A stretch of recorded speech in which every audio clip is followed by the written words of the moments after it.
성경이 보이네?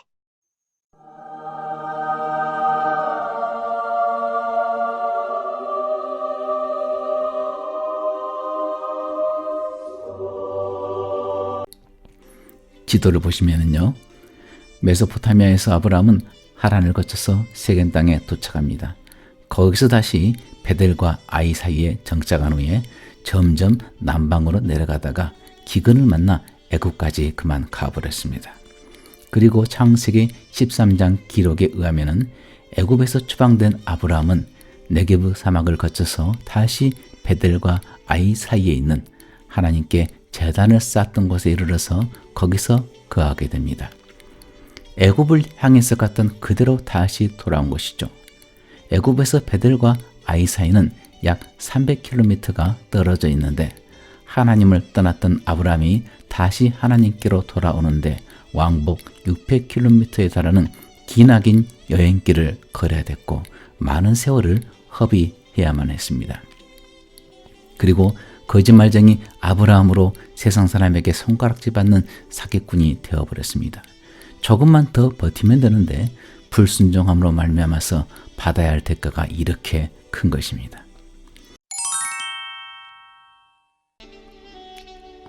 아브라함이 세겜 땅에 이르렀고 하나님은 아브라함에게 그 땅을 아브라함 자손에게 주겠다고 약속하셨지만은 하나님의 약속은 보이지 않았고 그 땅을 차지하고 있는 가나안 족속들만 보였습니다. 언제 하나님이 이 땅을 주실 것인지 알 수가 없습니다.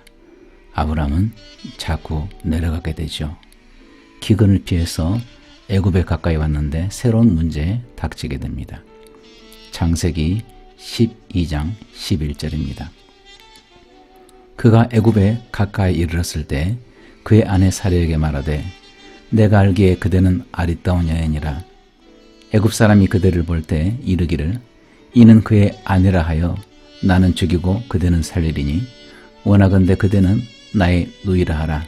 그러면 내가 그대로 말미암아 안전하고 내 목숨이 그대로 말미암아 보존되리라 하니라. 당시 고대 사회를 엿보게 되면은 사람들은 아름다운 아내를 둔 남자를 죽이고 그 아내를 자기 아내로 취하는 경우가 있었습니다. 더군다나 기근을 피해서 애굽으로 가는 아브라함 입장에서 자기는 이방인이기 때문에 자기를 보호해 줄 사람이 애굽에 있을 수가 없었습니다. 이로 인한 생명의 위협을 받기에 충분했죠. 사례가 보통 어여쁘다면 그래도 낫겠지만은 애굽 왕의 아내 혹은 첩으로 간택이 될 만큼 아리따웠기 때문에 이 위기의식은 더 심했을 것입니다. 하나님은 창세기 12장 2절에서 아브라함의 자손으로 큰 민족을 이루게 할 것이라 하셨기 때문에 그 약속을 이루기 위해서는 아브라함의 아내 사례가 필요했습니다. 그러므로 지금 무엇보다 중요한 것은 하나님의 약속을 이룰 그의 아내 사례를 지키고 보호해야 되는 것이죠. 하지만 아브라함은 정반대의 실행을 해버립니다. 약속의 땅 가나안으로 다시 올라가라고 기근을 허락하셨는데 반대로 세상 사람들 따라 남방으로 가버리고 애굽으로 가버리죠. 아브라함의 씨로 큰 민족을 이루게 하겠다고 하셨더니 그 씨를 잉태할 아내를 자기 목숨을 구하기 위해서 거짓말을 시키고 다른 남자에게 빼앗길 수 있는 위험한 모험을 하게 됩니다. 아브라함은 아내에게 시킨 이 거짓말로 인해서 두 가지 유익을 보려고 했죠. 첫째는 자신이 안전하게 되는 것입니다. 그런데 이 구절에 대해서 개역개정보다 더 원문의 뜻에 가깝게 번역이 된 성경을 보면은 단지 자기 목숨을 보존하기 위해서 이런 거짓말을 시킨 것만은 아니었습니다. 13절 말씀을 현대인의 성경 번역으로 읽어보겠습니다. 그러니 당신은 그들에게 내 누이라고 말하시오. 그러면 당신 덕택에 내가 죽임을 당하지 않고 좋은 대접을 받게 될 것이요. 실제 헬라어 원문을 보게 되면 안전하고로 번역이 된 헬라어 원문은 야타브인데 이것은 잘되다, 성공하다라는 의미로 사용이 되었습니다. 이것은 곧 어여쁜 누이 동생을 둔 오빠로서 애굽 사람들에게 잘 보여서 자기 인생이 잘되고 성공하기를 바란 것입니다. 참으로 어처구니 없는 일입니다. 하나님을 떠나도 완전히 떠나버렸습니다. 생사를 쥐고 있는 분은 하나님의 영역인데 사람을 두려워하였고, 인생의 성공도 하나님의 영역인데 사람을 의지했습니다. 아브라함을 부르신 분도 하나님이시고 아브라함을 이곳까지 인도하신 분도 하나님이신데, 그는 하나님을 의지하지 않고 사람을 의지해서 아내로 인해서 목숨이 유지가 되고 인생 대박나기를 원한 것입니다. 거짓은 거짓을 낳는다고 하죠. 쉽게 목숨 유지와 인생 대박을 노린 아브라함의 거짓은 걷잡을 수 없는 지경으로 가버리고 맙니다. 단지 애굽 사람들을 속여서 위기를 면하려 했던 아브라함의 거짓은 수습할 수 없는 길로 가고야 맙니다. 우리 그리스도인은 입에 거짓이 없어야 됩니다. 저는 믿는 사람들이 쉽게 거짓말하는 것을 자주 봅니다. 그리고 저 또한 여기에서 자유롭지가 않습니다. 사람이 예수님을 믿고 구원을 받으면 마비되었던 양심이 다시 제 기능을 되찾기 시작합니다. 전에는 죄 같지 않아 보이고 거짓말을 해도 별 문제가 없었던 사람의 양심이 예민해지는 것입니다. 하지만 예수님을 믿는다고 하지만 양심이 무뎌져 있고 죄에 대해서 민감하지 않는다면 이는 진정 예수님을 믿는 사람이 아닐 가능성이 높습니다. 성령님을 안에 모신 사람은 마땅히 믿기 전에 가지고 있었던 성질이 예수 믿은 다음에 변화를 받아야 되고, 거짓된 것들도 심지어 농담을 하는 습관도 변화를 받아야 됩니다. 며칠 전에 제가 택배가 온 곳이 있어서 포장을 뜯었는데 포장 내에 골판지가 있었어요. 그런데 이 골판지를 버릴 만한 마땅한 곳을 찾지를 못했습니다. 그래서 회사 뒤편을 돌다가 설비가 있는 곳에다가 조그만 골판지를 버리고 갔습니다. 집에 와서 아무런 일 없이 잘 잤고 다음날 새벽에 일어나서 기도를 하는데 무엇인가 걸리는 것이 있었습니다. 바로 내가 어저께 버린 조그만 골판지였습니다. 주님께 회개했습니다. 주님, 잘못했습니다. 제가 아무렇게나 골판지를 버렸네요. 다시는 안 그럴게요. 용서해 주세요. 그리고 그날 회사에 출근을 했죠. 그걸로 끝나는 줄 알았습니다. 회개하면은 그만인 줄 알았죠. 그러나 그걸로 끝이 아니었습니다. 주님은 내가 버린 조그만 골판지를 회개만 하면은 끝이 아니라 그걸 다시 주워서 가져와야 함을 알려주셨습니다. 아니 주님, 바람도 많이 부는데 설마 그것이 거기에 있을까요? 하지만 제가 회사 뒤로 돌아가서 제가 버린 곳을 가보니 그 골판지가 그대로 있었습니다. 그걸 집어서 쓰레기통에 집어넣으니 그때서야 제 안에 평강이 찾아왔습니다. 주님은 양심을 통해서 저에게 말씀하시죠. 성령을 모신 사람은 양심에 예민해져야 됩니다. 14절에서 16절입니다. 아브라함이 애굽에 이르렀을 때 애굽 사람들이 그 여인이 심히 아리따움을 보았고 바로의 고관들도 그를 보고 바로 앞에서 칭찬하므로 그 여인을 바로의 궁으로 이끌어들인지라. 이에 바로가 그로 말미암아 아브라함을 후대함으로 아브라함이 양과 소와 노비와 암수 나귀와 낙타를 얻었더라. 이방 땅에서 온 나그네가 애굽 번지방 사람들에게 잘 보여서 성공하기를 바랬는데 애굽 전역을 통치하는 바로가 자기 여동생의 남편이 되어서 오늘날로 말한다면 매제가 되어버린 것입니다. 머나먼 외국에서 소와 양을 몰고 애굽까지 온 나그네가 애굽 왕의 매제가 되었습니다. 인생 대박, 인생 역전의 신화를 이루었습니다. 아브라함은 더 이상 하나님의 도우심이 필요 없는 듯합니다. 당시 근동지방 가장 강력한 나라인 애굽 왕을 매제로 두었으니 이제부터는 하나님이 도와주지 않아도 아무런 문제가 없는 것 같습니다.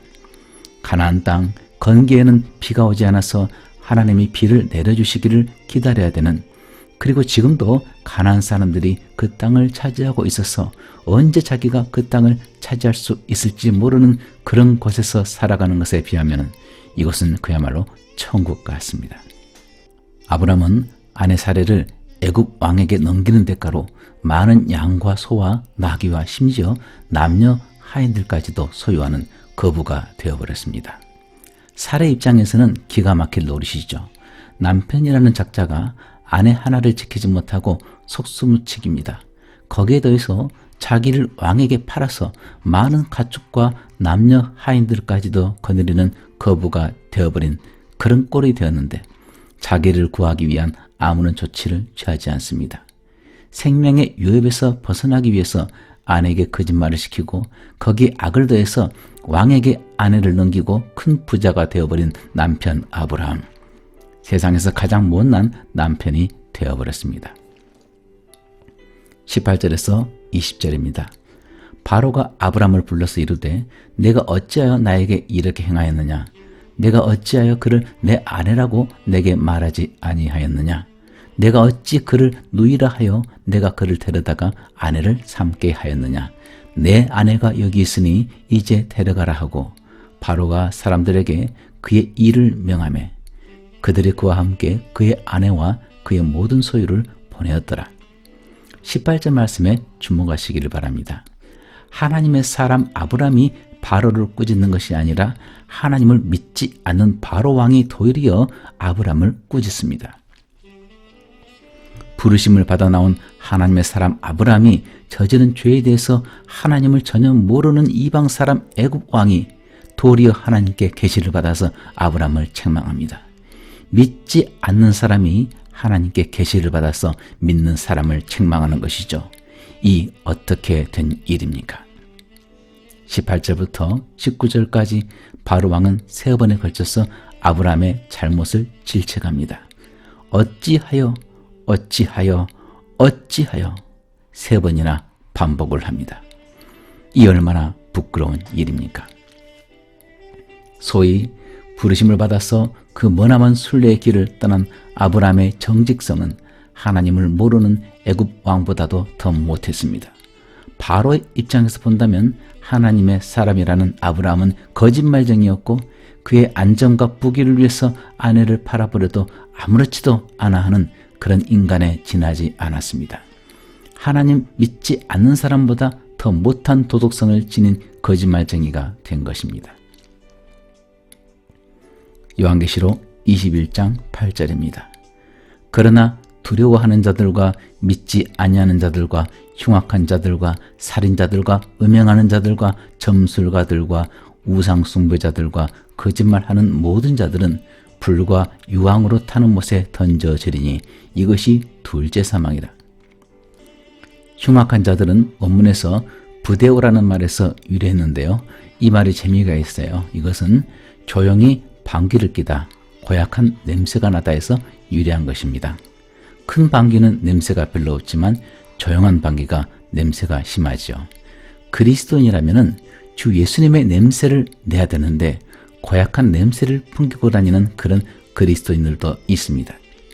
우리가 복음을 전할 때 사람들은 이렇게 말하죠. 교회 때문에, 교인들 때문에 예수쟁이들의 삶을 보니까 나는 저런 삶을 살고 싶지 않아서 교회 가지 않겠다, 예수 믿지 않겠다라는 그런 사람들을 종종 보게 됩니다.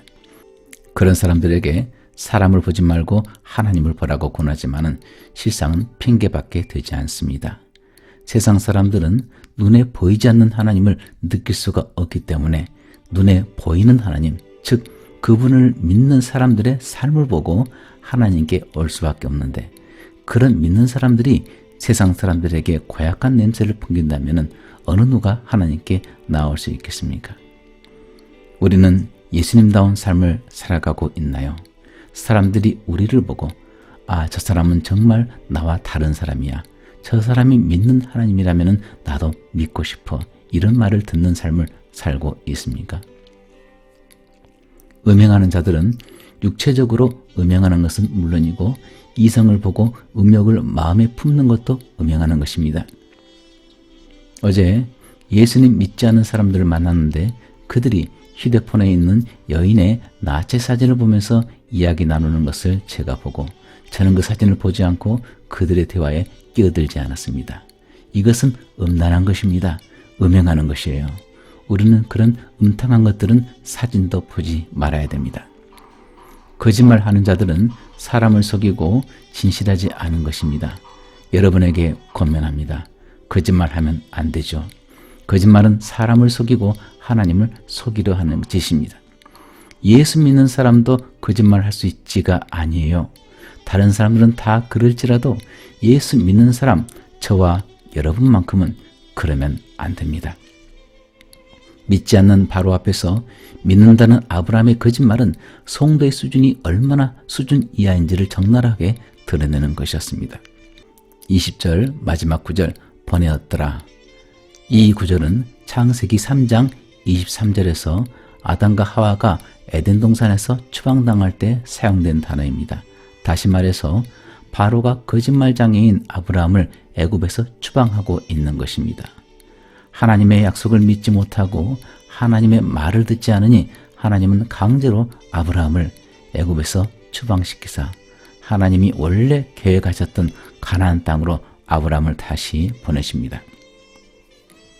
형제자매 여러분, 하나님 말씀을 우리는 믿어야 됩니다. 내 눈에는 지금 처한 환경이 기근이라 할지라도 아무리 둘러보아도 구원의 여망이 없다고 느낄지라도 하나님은 그런 여러분을 지켜보고 계십니다. 끝까지 하나님의 약속을 믿고 견뎌내기를 간절히 원하십니다. 견뎌내는 사람에게 하나님은 그분이 여러분을 위해서 준비한 모든 풍성한 것을 부어 주실 것입니다. 하지만 견뎌내지 못하고 기근을 피해서 아래로 믿음이 하락한다면, 결국 세상 나라 애굽까지 가버린다면 더 이상 돌이킬 수 없는 상황까지 가버리고 말 것입니다. 지도를 보시면요, 메소포타미아에서 아브라함은 하란을 거쳐서 세겜 땅에 도착합니다. 거기서 다시 베델과 아이 사이에 정착한 후에 점점 남방으로 내려가다가 기근을 만나 애굽까지 그만 가버렸습니다. 그리고 창세기 13장 기록에 의하면 애굽에서 추방된 아브라함은 네게브 사막을 거쳐서 다시 베델과 아이 사이에 있는 하나님께 제단을 쌓았던 곳에 이르러서 거기서 거하게 됩니다. 애굽을 향해서 갔던 그대로 다시 돌아온 것이죠. 애굽에서 베델과 아이 사이는 약 300km가 떨어져 있는데 하나님을 떠났던 아브라함이 다시 하나님께로 돌아오는데 왕복 600km에 달하는 기나긴 여행길을 걸어야 됐고 많은 세월을 허비해야만 했습니다. 그리고 거짓말쟁이 아브라함으로 세상 사람에게 손가락질 받는 사기꾼이 되어버렸습니다. 조금만 더 버티면 되는데 불순종함으로 말미암아서 받아야 할 대가가 이렇게 큰 것입니다. 믿음의 조상 아브라함은 그가 믿음이 있었기 때문에 하나님이 부르신 것이 아닙니다. 오히려 그가 믿음이 없었기 때문에 하나님이 부르신 것이죠. 창세기에 나오는 아브라함의 여정은 믿음 없는 아브라함이 어떻게 변화되어서 믿음의 조상 아브라함이 되는지에 관한 기록입니다. 오늘 우리는 아브라함이 얼마나 엉터리인지 적나라하게 보았습니다. 자기 마음대로 애굽으로 가버리고 자기 살겠다고 출세하겠다고 아내에게 거짓말을 시키고 아내를 다른 사람에게 넘기고 지창금까지도 두둑이 챙긴 하나님을 향한 믿음도 없고 사람을 속이는 거짓말장애이고 아내에게 있어서 천하의 둘도 없는 못난 남편입니다. 하나님은 이런 엉터리를 믿음의 조상으로 만들겠다는 것입니다. 사람이 제대로 되었기 때문에 갈대아 우리에서 부르신 것이 아니고 이런 아브라함이라 할지라도 하나님이 부르셔서 그를 믿음으로 연단되게 하사 영적으로 성숙시켜서 하나님의 나라를 그를 통해서 기꺼이 만들고야 말겠다는 하나님의 의지가 있는 것입니다. 우리 역시 오늘 본 아브라함보다 나은 점이 없습니다. 하나님은 그분이 친히 부르신 아브라함을 결코 포기하지 않으셨습니다. 마찬가지로 하나님이 영원전에 택하시고 구원을 하신 우리들도 결코 포기하지 않으실 것입니다. 여러분이 애굽 땅으로 간다 할지라도 바다 끝까지 내려간다 할지라도 거짓말로 아내를 팔아서 다시 데려올 방법이 전혀 없더라도 하나님은 세상 나라 왕과 그 집안의 전염병을 돌게 해서라도 여러분을 기어이 드리고 그분이 약속하신 땅으로 가실 것입니다. 이것이 무엇인가요? 바로 하나님의 은혜입니다. 받을 자격이 전혀 없는 엉터리 중에서 산 엉터리인 우리에게 베풀어 주시는 놀라운 하나님의 은혜입니다.